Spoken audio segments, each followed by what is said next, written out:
গত 5 আগস্ট থেকে আজকে 23 আগস্ট, 18 তারিখ, 18 দিনের মধ্যে আমরা যে জিনিসগুলো খেয়াল করলাম, যারা একটু কম ক্ষমতা সম্পন্ন কিংবা কম ক্ষমতা সম্পন্ন বলবো না, যারা একটু নাজুক, যারা একটু স্বাভাবিক, যারা একটু ফ্রেশ রাজনীতি করেছে, শুধুমাত্র আওয়ামী লীগ হওয়ার কারণে বেশিরভাগ ক্ষেত্রেই দেখা গেছে তাদের বাড়ি গাড়ি, তাদের পরিবার পরিজনের উপরে হামলা করা হচ্ছে। এই যেমন আমি যদি স্পেসিফিক বলি, জাতীয়ভাবে মাশরাফি বিন মুর্তজা,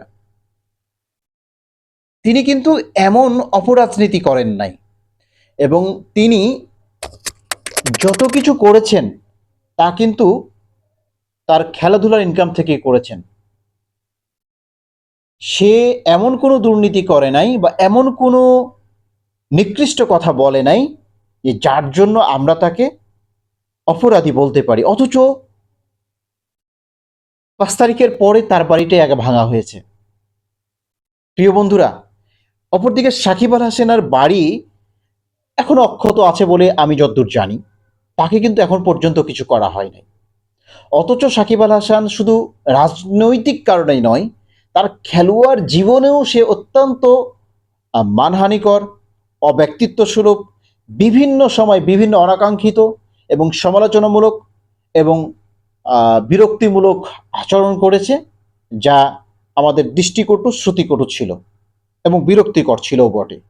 কিন্তু তার বিরুদ্ধে আমরা কিন্তু এখন পর্যন্ত কিছু করতে পারিনি। তাকে অন্যায়ভাবে মারতে হবে আমি এটা বলছি না, কিন্তু করতে পারি নাই। এই ঢাকা শহরে অনেক, যদি আমি কাউন্সিলরদের কথাও বলি, বিভিন্ন মন্ত্রী এমপিদের কথাও বলি, বিভিন্ন নেতাদের কথাও বলি, যারা সবসময় অন্যায় অপকর্মের সঙ্গে যুক্ত ছিল, যারা অন্যায়ভাবে কোটি কোটি টাকা ইনকাম করেছে, যাদেরকে আমরা বিভিন্নভাবে দেখেছি কুপরিচিত, এরা এখনো অক্ষত রয়েছে। কিন্তু যারা সুখ্যাতি রয়েছে, যদি আমি যারা কুখ্যাতি রয়েছে স্পেসিফিক তাদের নাম আমি বলবো না। জনগণ, মিডিয়া, সাধারণ মানুষেরাই বিচার করবে বা তারা জানে সবাই, আলাদা করে আমি বলার প্রয়োজন নেই। বেশিরভাগ নেতারাই হচ্ছে এইরকম। তবে যাদের সুখ্যাতি রয়েছে, যারা পজিটিভ রাজনীতি করেছে, যাদের বিরুদ্ধে দুর্নীতির অভিযোগ নেই, যারা বিভিন্ন সময় পরিচ্ছন্ন নেতা বলে বিবেচিত হয়েছে, সার্বজনীনভাবে, গ্রহণযোগ্যভাবে, নিরপেক্ষভাবে, দেখা যাচ্ছে যে 5 তারিখেই তাদের বাড়িগুলো বা তাদের অফিসগুলো ভাঙা হয়েছে, যা নিতান্তই কষ্টকর, নিতান্তই দুঃখের, নিতান্তই পরিতাপের, নিতান্তই আমাদের জন্য অনাকাঙ্ক্ষিত এবং আমাদের পরবর্তী প্রজন্মের রাজনীতিবিদদের জন্য একটা অশনি সংকেত। যেমন বলা যেতে পারে, ঢাকা উত্তর সিটি কর্পোরেশনের কাউন্সিলর দেওয়ান আব্দুল মান্নান ভাই। দেওয়ান আব্দুল মান্নান গত টার্মেও কিন্তু বিদ্রোহী প্রার্থী হিসেবে, আওয়ামী লীগের বিদ্রোহী প্রার্থী হিসেবে নির্বাচিত হন। পরবর্তীতে তিনি গতবার লাস্টে যেটা সিটি কর্পোরেশন নির্বাচনে যেটা হলো, সেখানে তিনি আওয়ামী লীগের মনোনয়ন পান। আওয়ামী লীগের মনোনয়ন বলতে মার্কা তো নয়, জাস্ট একটা মনোনয়ন পান। এই মনোনয়ন পেয়ে তিনি আবারও জয়যুক্ত হন বা নির্বাচিত হন। তো বিষয়টা হচ্ছে যে এই 2 টার্মে তার বিরুদ্ধে কোনো পত্রিকায়, কোনো সংস্থা, কেউ কখনো কোনো অভিযোগ আনতে পারে নাই, এবং এনেছে বলে আমার কাছে নেই। আপনার দর্শক বা কেউ যদি তার বিরুদ্ধে কোনো অভিযোগ থাকে, দয়া করে এই কমেন্ট বক্সে বা আমাকে ব্যক্তিগতভাবে জানাবেন। আমি যত জানি তার বিরুদ্ধে কোনো অভিযোগ নেই, যেহেতু আমি মিডিয়ার সঙ্গে দীর্ঘদিন থেকে জড়িত রয়েছি। তার ওই নির্বাচনের আগ থেকেও আমি মিডিয়ার সঙ্গে রয়েছি, গণমাধ্যমের সঙ্গে রয়েছি, তাই আমি যতদূর জানি। এবং সে কিন্তু প্রতিটা মানুষের কাছে গ্রহণযোগ্য, এবং তার কাউন্সিলর অফিসে একজন গরিব দুঃখী, দলীয় নির্দলীয়, অন্য পক্ষের যে কেউ যাক না কেন, তিনি আমার নিজের চোখে দেখা, তিনি কিন্তু সবাইকে সম্মানের সঙ্গে তার কথা শোনেন এবং তার প্রবলেমগুলো বা তার সঙ্গে তার সুখ দুঃখের ভাগিদার হন। কল্যাণপুরে উন্নয়নও তিনি অনেক করেছেন। যা কথাগুলো আজকে সে বিষয় না, আমি বলতে চাচ্ছি তার প্রতিষ্ঠানটা বা তার কাউন্সিলর অফিসটা সেদিনেই গুড়িয়ে দেওয়া হয়েছে। অথচ তার কাউন্সিলর অফিস কিন্তু এত ঐতিহ্যবাহী বা এমন মানে আকর্ষণীয় বা কারুকার্য মণ্ডিত কিংবা ধনাঢ্য কাউন্সিলর হিসাবেও সে কিন্তু বিবেচিত নয়। বা তার কাউন্সিলর অফিসও কিন্তু খুব বেশি ঐশ্বর্যমণ্ডিত নয়। অথচ এরপর এরপর আরো কথা হলো যে সেটা একদম একটা গলির ভিতরে, ভিতরে অনেক ভিতরে, এরপরও সেটা ভেঙে ফেলেছে কোনো একটি পক্ষ। কিন্তু দেখা যাচ্ছে যারা, আমি যেটা বলতে চাচ্ছিলাম, যেই কাউন্সিলররা দোদণ্ড প্রতাপশালী, সবাই জানে, কুপরিচিত, একেবারে মেইন রোডের পাশে অফিস বা মেইন রোডের পাশে তাদের বিভিন্ন প্রতিষ্ঠান, অথচ সেগুলো কিন্তু এখনো অক্ষত রয়েছে। তো জাতীয় পর্যায়ে হোক, আর এই যে আপনার মধ্যম পর্যায়ে হোক, কিংবা একেবারে নিচু পর্যায়েও দেখা যাচ্ছে যারা হয়তো নাম কস্তা আওয়ামী লীগ, যারা হয়তো শুধু আওয়ামী লীগ করতো কিন্তু হয়তো কোনো অন্যায় করে নাই, কিংবা একেবারে নিম্ন লেভেলের আওয়ামী লীগ, হয়তো সহজ সরল, স্বাধীনতার পরে 5ই আগস্টের পরে তাদের বাড়িগুলো, তাদের পরিবার পরিজনের অত্যাচার করা হয়েছে নির্মমভাবে।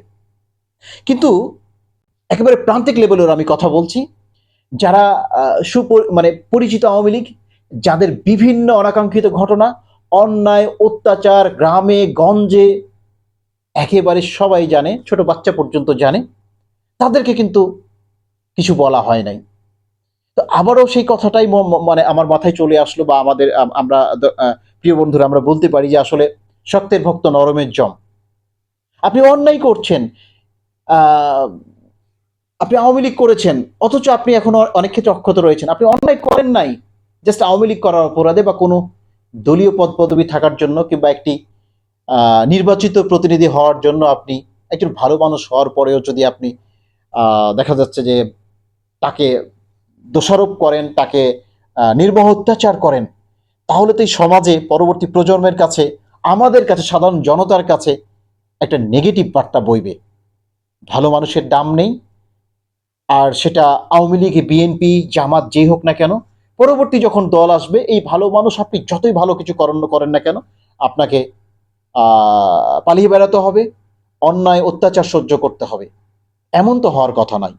তাই প্রিয় বন্ধুরা, সাধারণ জনগণ এখনো চায় যে যারা ভালো রাজনীতিবিদ, এই দুষ্ট রাজনীতি চক্রের ভিতরেও যারা ভালো রাজনীতি করেছে, সে আওয়ামী লীগের হোক, সে বিএনপির হোক, সে জামাতের হোক। এই যে দেখেন, গত টার্মে 17 বছর যারা জামাত করেছে, জামাত মানেই অপরাধী, শেষ পর্যন্ত জামাতকে নিষিদ্ধ করা হলো। কি একটা কি একটা মূর্খের মানে আমরা আমরা আমরা সমাজে বাস করছি। শেষ পর্যন্ত জামাত নিষিদ্ধ করাই হলো। শেষ পর্যন্ত মানে দেখা গেছে জামাতকে জামাত বলে মনের খায়েশ পূর্ণ না করতে পারে, পরে জঙ্গি বলা হতো। অথচ এদের মধ্যে অনেক অনেক ভালো মানুষ রয়েছেন, এবং এই ভালো মানুষগুলোকে বিভিন্নভাবে শুধু অনাকাঙ্ক্ষিত আচরণ করা হয়নি, তাদের জীবনকে একেবারে দুর্বিষহ করে দেওয়া হয়েছে, শেষ করে দেওয়া হয়েছে। ঠিক একইভাবে যদি আওয়ামী লীগ করার অপরাধে তারা যদি কোনো অপরাধ না করে, তাহলে তাদেরকে শুধুমাত্র এই অপরাধে যদি তাদের উপর অন্যায় অত্যাচার করা হয়, সেটাও অনাকাঙ্ক্ষিত বলে যারা সত্যিকারের সাধারণ মানুষ, যারা সত্যিকারের বিবেকবান মানুষ, তারা মনে করে এটা অন্যায়। তবে সাধারণ মানুষের যেটা চাওয়া, যারা অন্যায় করেছে আওয়ামী লীগের থেকে, তাদেরকে আপনারা তাদের অনুসন্ধান করুন, তাদের খোঁজ খবর নিন, তারা কোথায় আছে, আইনের আওতায় তাদেরকে নিয়ে আসুন। তাদের ব্যবসা বাণিজ্য, তাদের অফিসে গিয়ে নিয়মতান্ত্রিক ভাবে তাদেরকে অনুসন্ধান করুন, অফিসে গিয়ে কিভাবে অফিস চালাতো, তাদের অফিসে কোনো অবৈধ কিছু আছে কিনা, কোনো অনৈতিকতার কোনো নিদর্শন আছে কিনা। এক্ষেত্রে আইন শৃঙ্খলা বাহিনীর সহায়তা নিয়ে সাধারণ জনতা, শিক্ষার্থী, তাদের প্রতি আপনারা অনুসন্ধান করুন, তাদের প্রতি আপনারা হানা দেন, তাদেরকে আপনারা পাকড়াও করুন। আশা করি আমার ব্যাপারটা বোঝাতে পেরেছি। ধন্যবাদ, সবাই ভালো থাকবেন। আসসালামু আলাইকুম।